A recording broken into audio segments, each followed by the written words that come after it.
my name is Chris Malloy. Everybody knows me as Token, and this is my 91 Nissan Pao. We're here today at Position Garage. We're gonna be doing some work, some vacuum line stuff. Also, we're gonna be doing a secret mount for the roof rack there, so that's a project for 2020.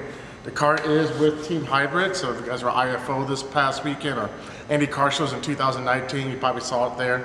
It's probably won 11 trophies in a row. So it was also a SEMA car and also has a magazine cover. So we are looking to do big things with it in 2020. Position Garage is going to be doing a lot of work to this car.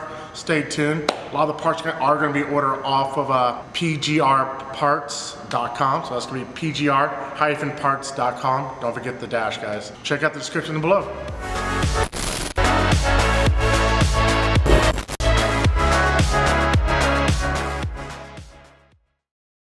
Oh my God, you're supposed to say action so I can take my clothes off and stuff. What?